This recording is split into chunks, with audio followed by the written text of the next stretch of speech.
நாங்கள் அனைவருமே சேர்ந்து ஆளுநரை சந்தித்து விட்டு வந்திருக்கிறோம். தமிழக மக்கள் போலவே எங்கள் மனதிலும் இருக்கின்ற கேள்வி, யார் அந்த சார்?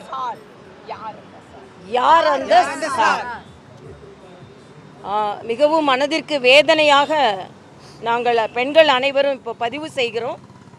முதலில் தமிழக அரசிற்கு எனது கண்டனத்தை நான் தெரிவித்துக் கொள்கிறேன்.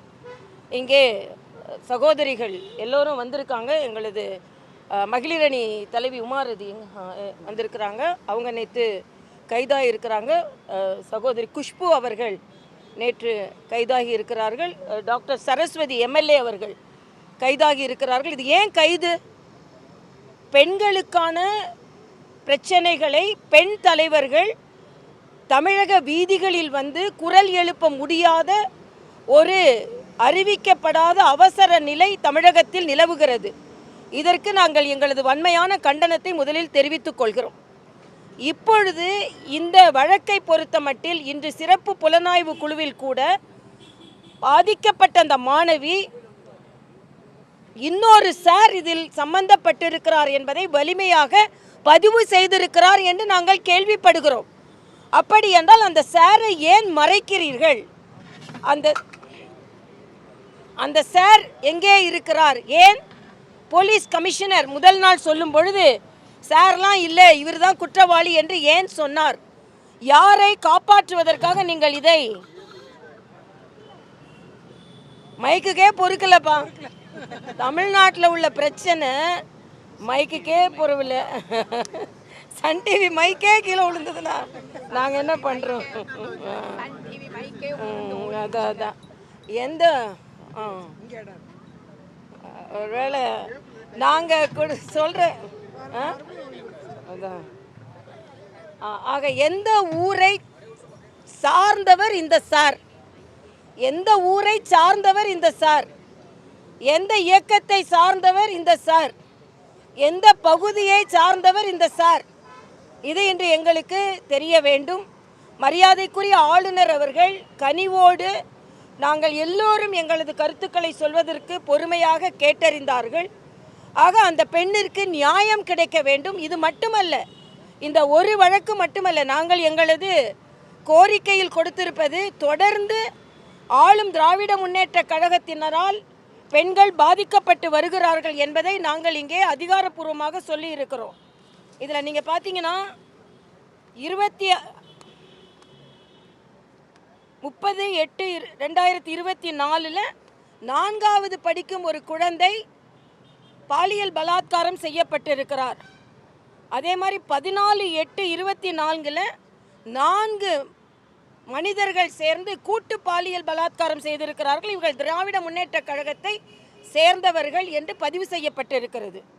அதே போல 6/8/2023 வலசரவாக்கத்தில் இதே ஒரு பாலியல் பலாத்காரம் நடந்திருக்கிறது. அதுவும் திராவிட முன்னேற்ற கழகத்தை சார்ந்தவர் தொடர்பு கொண்டிருக்கிறார் என்பதையும் இங்கே நாங்கள் பதிவு செய்திருக்கிறோம். அதே போல 12/4/2023 ஒரு 6 வயது குழந்தை பாலியல் பலாத்காரம் செய்யப்பட்டிருக்கிறது. அதற்கும் இவர்களுக்கு தொடர்பு இருக்கிறது. 2/1/2023 2 நபர்கள் டிஎம்கே யூத் விங்கோடு தொடர்புள்ளவர்கள் இதே போல ஒரு செக்ஷுவல் அசால்ட்டை ஒரு விமன் கான்ஸ்டபிள் மேலே நடத்தியிருக்காங்க. அதுவும் அதிகாரப்பூர்வமாக இங்கே பதிவு செய்யப்பட்டு இருக்கிறது. 27/3/2022 மதுரையில் இதே மாதிரி போஸ்கோ ஆக்டில் ஒருத்தர் கைது செய்யப்பட்டு இருக்கிறார். அதுவும் திராவிட முன்னேற்ற கழகத்தோடு தொடர்புடையவர். ஆக இது மட்டும் எவ்வளவோ பிரச்சனைகள் இன்று பெண்கள் பாதிக்கப்பட்டிருக்கிறார்கள். நாங்கள் எல்லோரும் சேர்ந்து குற்றம் சாட்டுகிறோம். தமிழகத்தில் பெண்களுக்கு பாதுகாப்பில்லை. தமிழகத்தில் கல்வி கற்கும் பல்கலைக்கழகங்களுக்குள்ளே பெண்களுக்கு பாதுகாப்பில்லை. ஆக இது உயர்கல்வி அமைச்சர் சொல்கிற மாதிரி ஏதோ ஒன்று நிகழ்வு நடந்துருச்சு, இதை விட்டுட்டு போக வேண்டியதானே. எங்களால் போக முடியாது. ஏன்னா எல்லோரும் பாதுகாப்பாக இருக்க வேண்டும். இதில் நிர்பயா ஃபண்டை எப்படி நீங்கள் செலவு பண்ணியிருக்கீங்க? இதில் இன்னும் ஏன் பலவற்றை மறைக்க பார்த்தீர்கள்? ஏன் உயர்கல்வி அமைச்சரின் கருத்துக்கும் போலீஸ் கமிஷனரோட கருத்துக்கும் மாறுபட்ட கருத்து இருந்தது? ஏன் இன்னொரு சாரை நீங்கள் மறைக்க பார்த்தீர்கள். அதே போல இன்னைக்கு முதலமைச்சரோ துணை முதலமைச்சரோ ஏன் தனது குரலை எழுப்பவில்லை? எங்கோ ஒரு மாநிலத்தில் இருந்தால் உடனே முதலமைச்சர் பேசுவார்.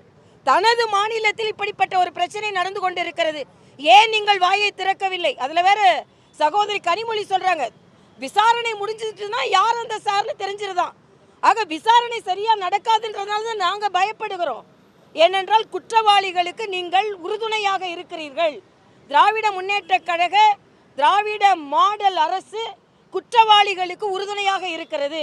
இங்கே போராடும் பெண் தலைவர்கள் கைதாகிறார்கள், ஆனால் கைதாக வேண்டிய குற்றவாளிகள் நடமாடுவார்கள். இதுதான் திராவிட மாடல் அரசு.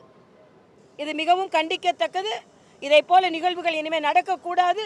விசாரணை, இன்னொன்று சிபிஐ விசாரணை வந்தால் மட்டுமே இங்கே உள்ள பாராபட்சமான நிகழ்வுகள் வெளிக்கொணரப்படும். அதனால் நாங்கள் சிபிஐ விசாரணை வேண்டும் என்ற ஒரு எண்ணத்தில் நாங்கள் இங்கே பதிவு செய்கிறோம். வேறு எதாவது சொல்லணுமா?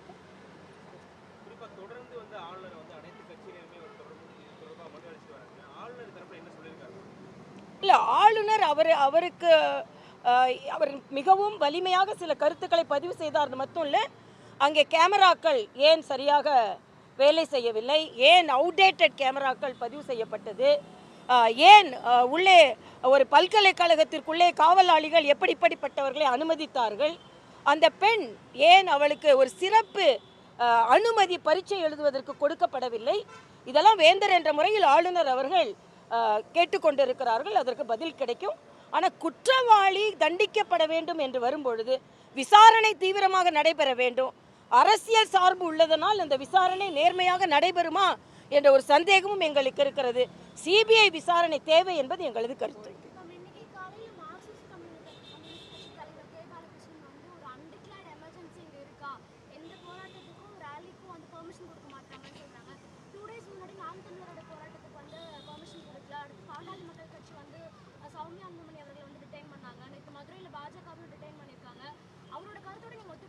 இல்லை, நான் அதுக்கு 2 நாளைக்கு முன்னாலே சொல்லிட்டேன்.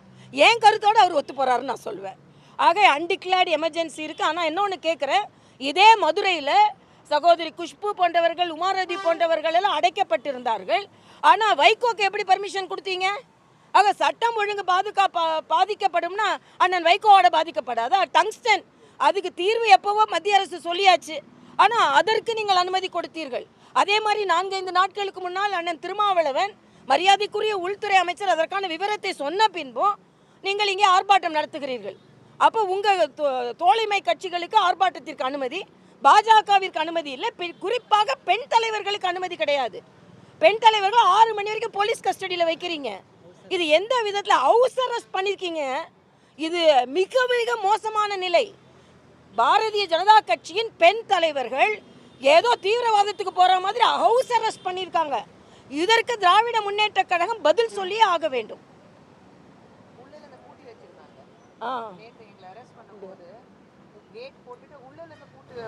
உள்ள பூட்டி வச்சிருந்தாங்களா என்னமோ, எல்லாம் தப்பிச்சு ஓடிடுற மாதிரி.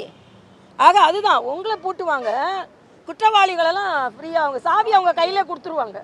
அதுதான் நடக்குது.